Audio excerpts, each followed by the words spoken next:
teman-teman, temanya agar juara meskipun kita tidak punya umbaran. Nah, jadi ada hal-hal yang penting dan pokok, teman-teman. Sebenarnya untuk umbaran itu penting ya, untuk murai batu yang orientasinya untuk ke kontes, untuk lomba ya. Tapi kalau kita tidak memiliki umbaran karena mungkin terbatas lahan ya, lokasi untuk naruh umbaran kan butuh lokasi atau tanah ya, tempat yang luas atau panjang. Karena untuk umbaran tadi paling enggak 4-6 meter kan lumayan tuh, makan tempat sekali. Makanya banyak di antara kicomania yang tidak memiliki umbaran. Nah, bagaimana cara menangani kekurangan tadi agar murai batunya tetap bisa neken, tetap bisa maksimal bongkar materi saat di lomba? Yang perlu teman-teman pahami yang pertama main pack, teman-teman. Metode main pack. Mungkin bagi teman-teman yang masih gabung di channel saya, subscribe aja channel ini. Di konten-konten saya yang lain dicari saja ya metode main pack, atau dicari aja metode main pack Dr. IT Bird Farm. Nah, nanti keluar ya. Nah, disitulah teman-teman ya.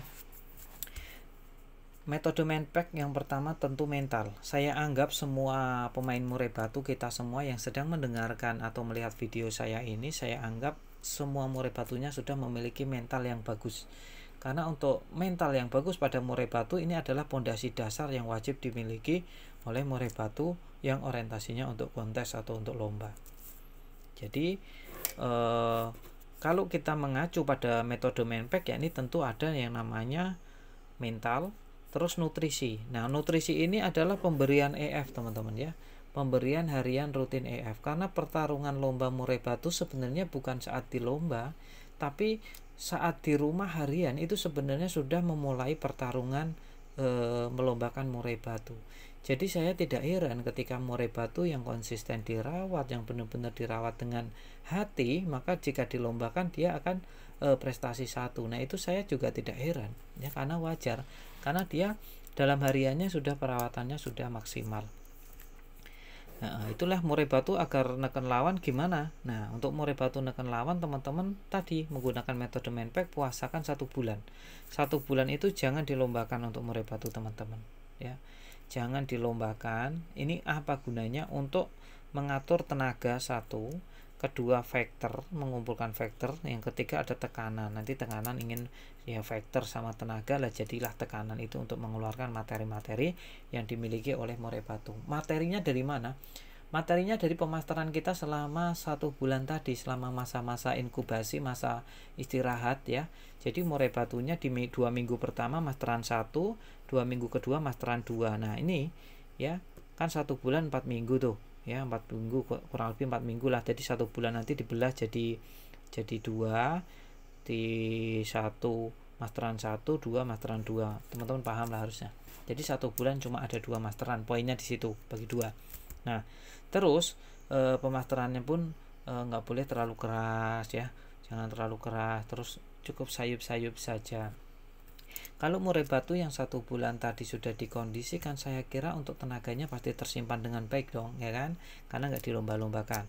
Itu tentang metode main pack yang teman-teman. Terus perawatan, mencari tenaganya itu dari mana kalau nggak ada umbaran? Nah, kita masuk ke pengganti umbaran tadi. Kita dalam 1 minggu kita jemur kerodong, teman-teman. Jemur kerodong dalam artian kerodong kering, burung kering ya. Perhatikan poin-poin sebelum menjemur kerodong ada di konten lain, teman-teman catat, soalnya itu banyak banget ya apa yang harus kita lakukan saat penjemuran kerodong, bagaimana aturannya, karena penjemuran kerodong ini sangat riskan ya. Ini gunanya untuk memupuk tenaga agar murai batu kita tidak gampang mangap, tidak gampang capek ya, karena sudah kita latih militer di setiap hari. Jadi 1 minggu itu cukup jemur kerodong bisa 3 kali saja, dengan durasi menyesuaikan burung murai batunya. Murai batu yang belum pernah dijemur kerodong, jangan sesekali jemur kerodong dengan durasi lama, itu bisa berakibat fatal. Jadi saya info ke teman-teman harus hati-hati kalau teman-teman sedang jemur kerodong ya, apalagi sauna kering gitu, itu sangat berbahaya sekali.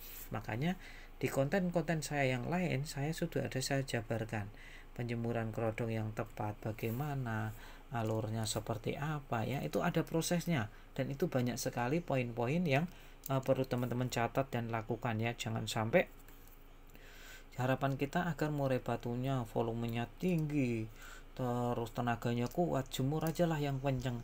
Nggak taunya kekurangan oksigen ya, atau dia menghirup udara kotor ya. Lah udah CO2 atau O2 ya, O2 oksigen ya, CO2 lah ya, itulah pokoknya sebaliknya ya, lupa saya. Jadi teman-teman harus hati-hati untuk jemur kerodong. Niatan kita baik, tapi kalau kita implementasinya salah maka bisa berakibat fatal.